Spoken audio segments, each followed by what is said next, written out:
El metal predicho. Recibo a menudo cartas de lectores que intentan escrutar los misterios de la naturaleza, encajando hechos reales o supuestos en cualquier tipo de esquemas.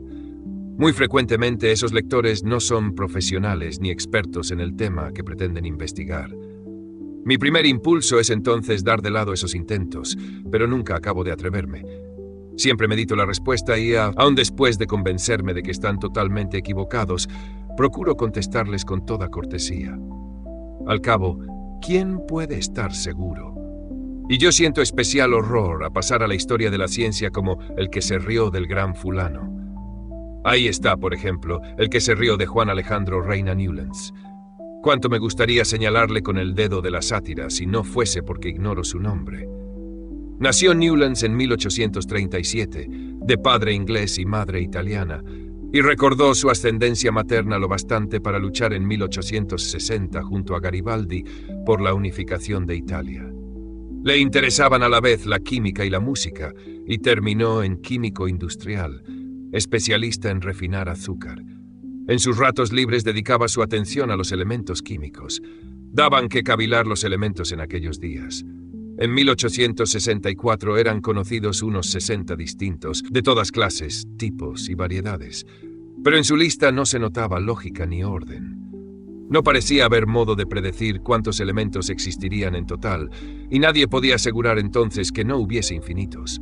Los químicos estaban cada vez más preocupados por eso. Si había enorme número de elementos de todas clases, el universo resultaría de una inabarcable complejidad.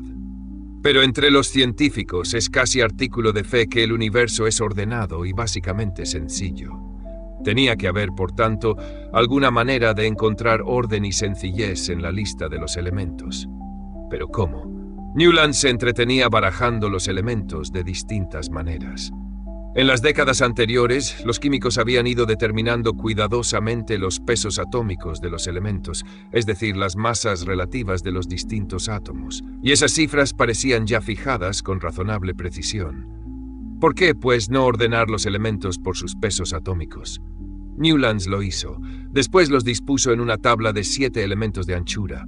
En la fila superior puso los 7 de menor peso atómico, en la segunda los siguientes, etc. Le pareció a Newlands que, al hacerlo, ciertos grupos de elementos de propiedades muy parecidas quedaban formando columnas, y que eso era significativo. Sería que las propiedades de los elementos se repiten en periodos de 7.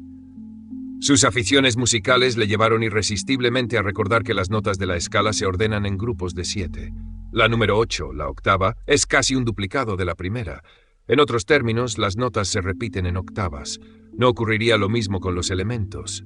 Consignó, pues, Newlands sus resultados en un artículo que presentó a publicación a la Sociedad Química Inglesa. Llamaba a su descubrimiento la ley de las octavas. La sociedad lo rechazó con desdén, como hubiese hecho de seguro si yo le hubiese propuesto publicar uno de mis ensayos sobre especulaciones científicas. Mas algo de razón había para rechazarlo, pues hay que reconocer que la tabla de Newlands era harto imperfecta. Aunque algunos elementos muy parecidos quedaban en columna, también lo hacían otros sumamente distintos. Pero yo estoy seguro de que a la sociedad lo que realmente le molestó fue la simple idea de jugar con los elementos. Y lo de ponerlos por orden de pesos atómicos pareció una artimaña trivial, y un Sabiondo, el químico a quien aludía yo al comienzo de este artículo, preguntó a Newlands por qué no ensayaba poner los elementos en orden alfabético, a ver qué clase de tabla conseguía amañar así. Es de esperar que ese gracioso viviría lo suficiente para tener que tragarse sus palabras. Le bastaba con vivir 11 años.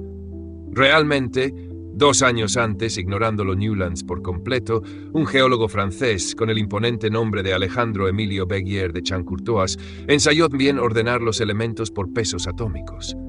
En vez de formar una tabla, imaginó la lista de los elementos arrollada helicoidalmente a un cilindro.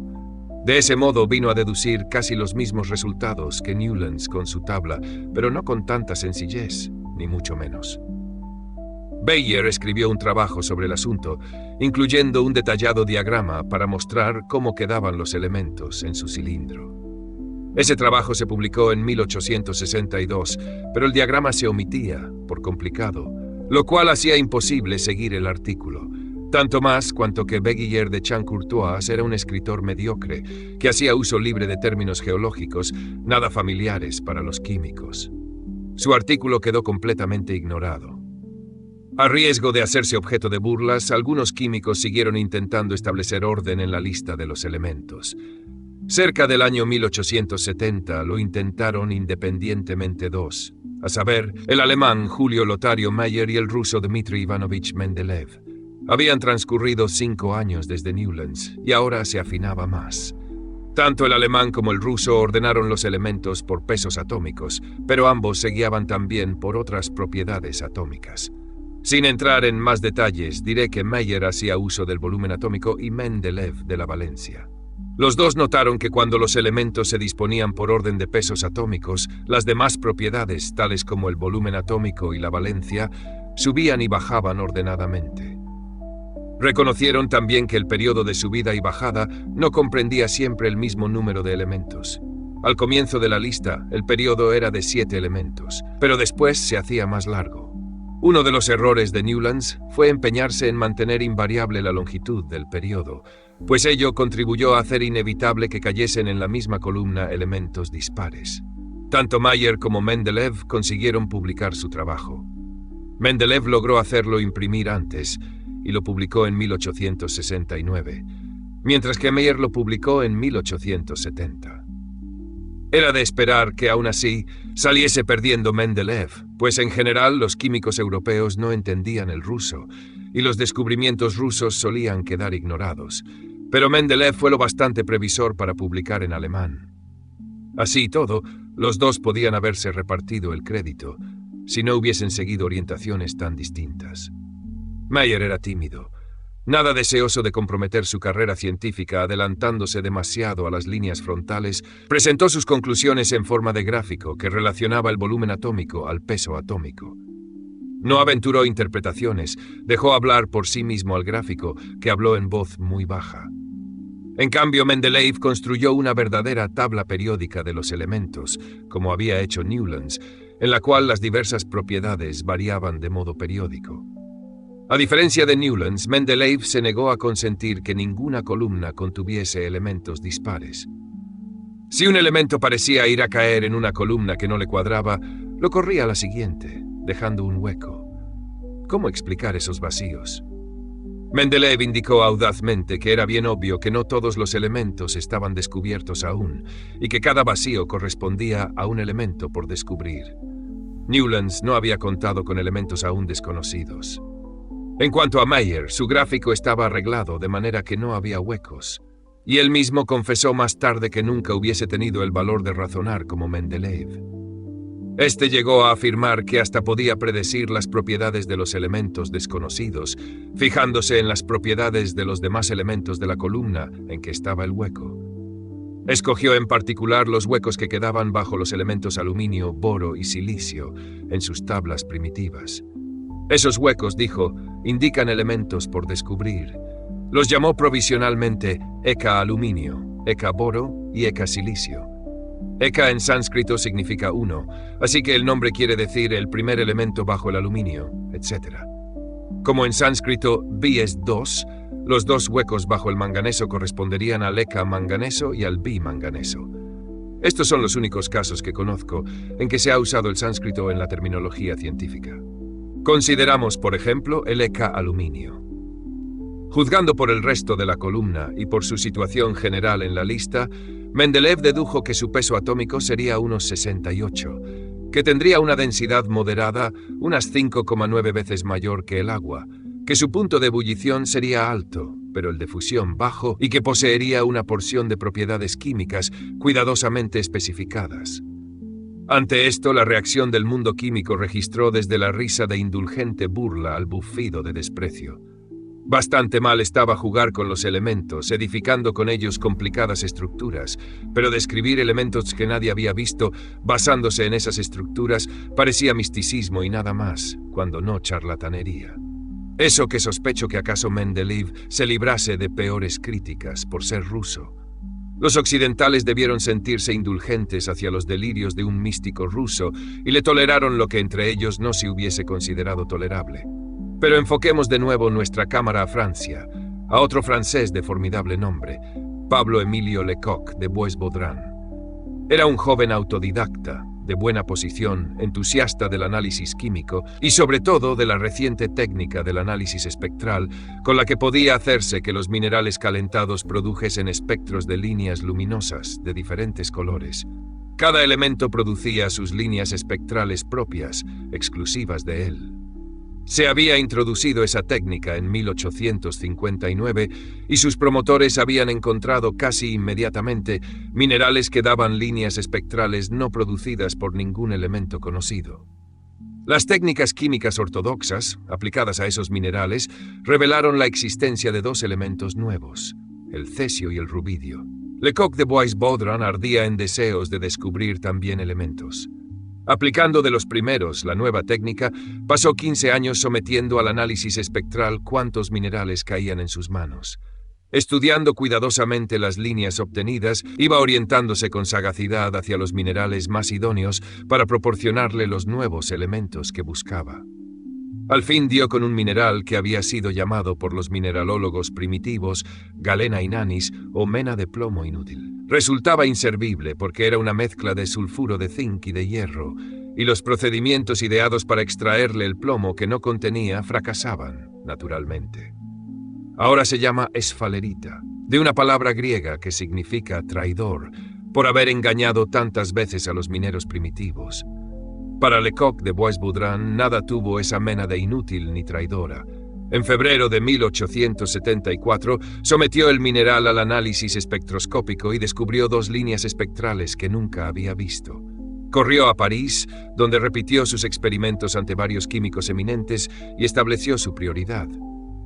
Empezó luego a trabajar con cantidades mayores de mineral y en noviembre de 1875 había obtenido ya 1 gramo de un cuerpo nuevo, suficiente para presentar parte a la Academia de Ciencias de París y sacar muestras del resto para analizarlas. El nuevo metal resultó tener un peso atómico un poco inferior a 70, una densidad de 5,94 veces mayor que el agua, un punto de fusión bajo de 30 grados Celsius, un punto de ebullición alto de unos 2000 grados Celsius y presentaba una serie de reacciones químicas características.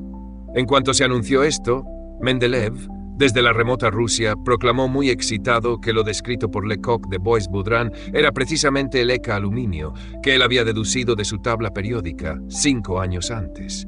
El mundo químico quedó estupefacto. Las propiedades del ECA aluminio, predichas por Mendel, corrían impresas. Las descritas por Lecoq de Bois-Baudran de su nuevo elemento corrían impresas también. Ambas coincidían casi exactamente en todos los detalles. No era posible negarlo. Tenía que estar en lo cierto Mendeleev. La tabla periódica tenía que ser una descripción útil del orden y sencillez ocultos tras los elementos.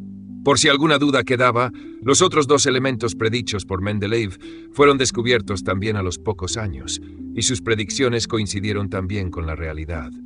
Así como antes todo el ridículo cayó sobre Mendeleev y no sobre Meyer, ahora en cambio Mendeleev acaparó toda la fama. En 1906, pocos meses antes de morir, estuvo a punto de lograr el premio Nobel. Se lo quitó por solo un voto Moissan, el descubridor del flúor. Tanto Newlands como Beguier de Chancourtois se vieron al fin vindicados.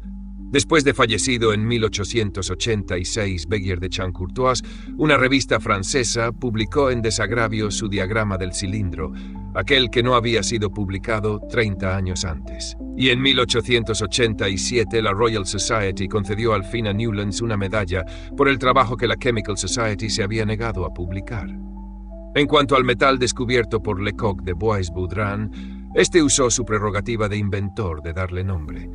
Lleno de noble patriotismo, le dio el de su tierra natal, pero acordándose de la Roma antigua, usó el nombre latino Gallia, de modo que el nuevo elemento se denominó galio. Pero fue aquello patriotismo puro. Lecoq significa el gallo, de la palabra latina gallus. Así pues, tomó el galio su nombre de Galia, país, o de Gallus, su propio descubridor. ¿Quién lo sabe? Este elemento no es de los más abundantes, pero tampoco de los más caros.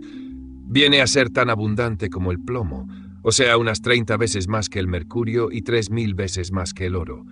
Por desgracia, el galio está repartido en la corteza terrestre con mucha más uniformidad que los elementos citados. Así que hay poquísimas zonas en que esté lo bastante concentrado para que su extracción resulte práctica. Su fuente más abundante es una mina del sudeste de África, y aún allí los minerales solo contienen un 0,8% de galio, pero la concentración habitual es 0,01%. Unos cuantos miles de libras es toda la producción anual que se consigue. La propiedad más chocante del galio es su temperatura de fusión, que vale 29,75 grados Celsius, 85,5 grados Fahrenheit. Eso significa que ordinariamente es sólido, pero se funde en los días calientes de verano. Notemos también que ese punto de fusión está por bajo de la temperatura normal del cuerpo humano, 37 grados Celsius o 98,6 grados Fahrenheit. Esto permite hacer un sensacional experimento. Se toma una varilla de galio sólido. Eso es un requisito bastante caro, desde luego, pues el precio actual del galio anda por los $50 la onza. Bueno, se pide prestada una varilla de galio sólido. Se escoge naturalmente un día en que la temperatura pase de 30 grados Celsius y se sujeta la varilla con unas tenazas frías. Póngase el extremo inferior de la varilla en la palma de la mano y déjese allí. El calor de la mano basta para ir fundiendo el galio lentamente. La varilla va acortándose y en la mano se forma un charco de líquido plateado semejante al mercurio. Ningún otro metal puro produce este efecto. Y da auténtica grima ver cómo una materia que parece acero va deshaciéndose de ese modo. Nada pasa por tocar galio líquido, pero este no tiene el chocante peso del mercurio, pues no es ni la mitad de denso que él. Además, el galio líquido moja el cristal, lo cual le priva de algunos efectos interesantes del mercurio, que no lo moja. El punto de fusión del galio puede rebajarse aún más, mezclándolo con otros metales relativamente fusibles. Con proporciones adecuadas de indio y estaño, da una aleación que funde ya a 10,8 grados Celsius. Puede reemplazar al mercurio para contactos eléctricos sin rozamiento, con partes móviles. El galio, una vez fundido, ofrece resistencia a volverse a cuajar, aunque se le enfríe bastante. Permanece líquido aún en un baño de hielo. Pero si en ese galio líquido subfundido cae una partícula de galio sólido, esta obra como semilla, alrededor de la cual los átomos de galio se alinean ordenadamente, de modo que el líquido se solidifica al instante. En la mayor parte de las sustancias, la fase líquida es menos densa y más voluminosa que la sólida. Por tanto, los líquidos suelen contraerse al solidificarse. Pero en esto hay varias excepciones, la más importante de ellas el agua. Mientras la densidad del agua líquida es de 1,00 gramos por centímetro cúbico, la del hielo vale 0,92 gramos por centímetro cúbico. Es decir, que 10 centímetros cúbicos de agua líquida ocupan 11 centímetros cúbicos después de congelarse. La presión necesaria para volver de nuevo ese volumen a los 10 centímetros cúbicos es enorme. Si dejamos congelar agua en un recipiente lleno y herméticamente cerrado, hay que ejercer esa misma enorme presión para impedir que se dilate. Hay pocos recipientes capaces de resistir eso, aún los más fuertes estallan. También es excepción el galio. La densidad del líquido es de 6,1 gramos por centímetro cúbico, mientras que la del sólido vale 5,9. Es decir, que 29 centímetros cúbicos de galio líquido ocupan tras congelarse 30 centímetros cúbicos. Las presiones desarrolladas no son tan enormes como en el caso del agua, pero son muy grandes. Por eso el galio se embarca en recipientes de goma o de plástico. Si durante la navegación el metal se funde y vuelve a solidificarse, los recipientes se abultan o deforman, pero no estallan. El galio no es solo notable por su bajo punto de fusión, sino también por su alto punto de ebullición. Hierve a 1983 grados Celsius, de modo que a las temperaturas corrientes y aún al rojo vivo produce cantidades insignificantes de vapor. En esto es del todo diferente al mercurio, que hierve a 357 grados Celsius y produce cantidades perceptibles de vapor aún a las temperaturas corrientes. El vapor de mercurio es tóxico, lo cual obliga a manejar el metal con sumo cuidado. En cambio, el galio no plantea en absoluto problemas de esa índole. Esa combinación de punto de fusión bajo con punto de ebullición alto en el galio brinda una posibilidad. En los termómetros se usa mercurio, porque es líquido en todo el margen ordinario de temperaturas que interesa a los químicos. Para los fríos récord, por bajo de menos 39 grados Celsius, los químicos tienen que usar termómetros de alcohol etílico, que no se congela hasta los menos 117 grados Celsius. Para temperaturas más bajas, aún se aplican otros artificios. Y para temperaturas en márgenes más altos que los que puede abarcar el mercurio. Para esas necesitamos una sustancia que no se altere con el calor. Para eso los elementos son más seguros que los compuestos. Que sea líquida en parte del intervalo líquido del mercurio y que no hierva hasta temperaturas lo más altas posible. En otras palabras, ¿qué elementos tienen puntos de fusión por bajo de 357 grados Celsius y puntos de ebullición por cima de 357 grados Celsius? Hay 14 justos de esas condiciones. En la tabla 6 figuran por orden de amplitud del margen de temperaturas en que se mantienen líquidos. Como ven ustedes, hay en esta lista 3 elementos, con un margen líquido de 2000 grados o cerca. Eso es muy excepcional porque no hay otros que lo cumplan en toda la lista. Hay, desde luego, otros elementos que permanecen líquidos durante 2000 grados o más, pero tienen esos intervalos líquidos a temperaturas muy altas e inconvenientemente distribuidas. De poco sirve, por ejemplo, que el osmio permanezca líquido 2600 grados, desde 2700 grados Celsius hasta 5300 grados Celsius. Con un margen amplio pero útil que se extienda hasta 2000 grados Celsius, tenemos solo los 3 elementos, estaño, galio e indio, en este orden. Sucede que ninguno de ellos existe disponible en gran cantidad, pero para llenar termómetros no se precisan cantidades grandes. De los 3, el galio, por ser el más fusible, resulta con mucho el más fácil de manejar, en una técnica que para llenar el termómetro tiene que usar líquidos. Por eso se usan en la práctica termómetros de galio. Así como en los termómetros corrientes la fina columna de mercurio va encerrada en vidrio, en los de galio esa fina columna líquida se encierra en cuarzo, y esos termómetros son especialmente útiles entre los 600 grados Celsius y los 1500 grados Celsius. El galio está demostrando su utilidad en estudios sobre el estado sólido, para los cuales hay que obtenerlo, y se obtiene, con proporción de impurezas no mayor que 1 millonésima. Uno de sus compuestos, el arseniuro de galio, GaAs, se usa en pilas solares, que transforman directamente la luz solar en corriente eléctrica. Sirve también como semiconductor y en transistores a temperaturas más altas que las cubiertas por los artificios de ese género más corrientes. Todo induce a creer que puede usarse para producir un rayo de láser. Nadie duda que el galio puede producir un provechoso impacto en el mundo nuevo de la ciencia de vanguardia.